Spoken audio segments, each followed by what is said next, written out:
उत्तर प्रदेश के हमीरपुर जनपद की राठ विधानसभा 229 सीट से बहुजन समाज पार्टी के प्रत्याशी प्रसन्न भूषण ने आचार संहिता और कोरोना गाइडलाइन का पालन करते हुए राठ चुंगी पर स्थित डॉक्टर भीमराव अंबेडकर स्मारक पर माल्य अर्पण किया और पंडित परमानंद महाराज पुष्प अर्पित कर आज स्वामी ब्रह्मानंद जी की समाधि स्थल पर मत्था टेक और उनका आशीर्वाद लिया। आपको बताते चले कि बहुजन समाज पार्टी अपने आप को किसी भी हाल में कमजोर नहीं समझ रही है। प्रसन्न भूषण का कहना है कि सारी पार्टियां उनके सामने कमजोर होती हैं। आइए जानते हैं क्या कहते हैं बहुजन समाज पार्टी की प्रत्याशी प्रसन्न अहिरवार।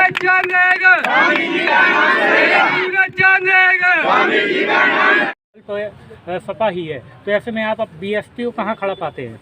सबसे पहले मैं अपने स्वामी जी के चरणों में सच्चे मन से नमन करता हूँ। उनके चरणों में पूरे परिवार के साथ आया हूँ, उनका आशीर्वाद लेने उनको नमन करता हूँ। और आपका जो सवाल है कि समाजवादी पार्टी की सिर्फ हवा है। सशक्त अगर देखा जाए, आप ज़मीनी स्तर पर देखा जाए, हमारा कार्यकर्ता ज़मीनी स्तर पर काम कर रहा है। जो बीएसपी का वोट है वो बहुमत है पूरी तरह से, तो उस हिसाब से हम लोग जीत के अग्रसर हैं। और जैसा कि भारतीय जनता पार्टी का पूरा शासन प्रशासन, उनका पूरा तंत्र लगा हुआ है उनको हवा बनाने पे, वो सारी हवा फेल हो जाएगी। बात राठ विधानसभा की करते हैं। राठ विधानसभा में भारतीय जनता पार्टी में मनीषा अनुरागी और सपा से चंद्रवती जी प्रत्याशी हैं और दोनों के पास वोट मांगने का पर्याप्त आधार है। ऐसे में आप जनता से किस मुद्दे पर वोट मांगे कि जनता आपको क्यों वोट दे? मैं जानना चाहूँगा उनके पास वोट मांगने का क्या आधार है।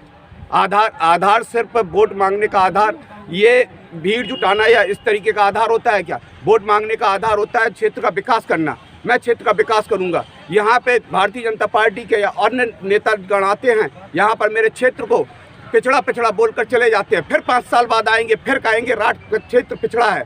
मेरा राठ के क्षेत्रवासियों से सभी से ये निवेदन है, एक बार सेवा करने का मौका दीजिए। आपके राठ क्षेत्र को कोई पिछड़ा नहीं कह पाएगा, अगले की लाइन में आएगा। चूँकि मैं शिक्षा से इंजीनियर हूँ और पैसे से व्यापारी हूँ, तो मैं यहाँ पर शिक्षा का विकास करूंगा और व्यापार का विकास करूंगा। शिक्षा में अगर मेरे स्वामी जी ने जैसे यहाँ पे नींव डाली है शिक्षा की, वैसे ही मैं इसको आगे बढ़ाने का प्रयास करूंगा। स्वामी जी ने एक विद्यालय खोला है, मैं यहाँ पर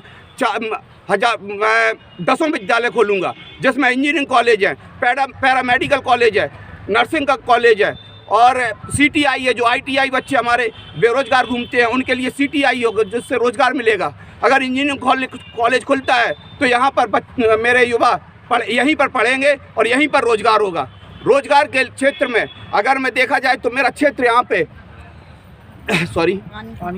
मेरा क्षेत्र यहाँ पर कृषि का क्षेत्र है। दलहन यहाँ पे पर्याप्त मात्रा में होती है। इतनी मात्रा में दलहन होने के बावजूद भी यहाँ पर एक भी दाल मिल नहीं है। अगर यहाँ पर दाल मिल खुल जाती है तो मेरे यहाँ का व्यापार भी बढ़ेगा और किसान भी फल फूलेगा। अगर यहाँ पर जैसा कि गन्ना होता उपजता है, अगर यहाँ पर चीनी मिल होती है तो यहाँ पर हमारे यहाँ पर रोजगार होगा, व्यापार हो बढ़ेगा और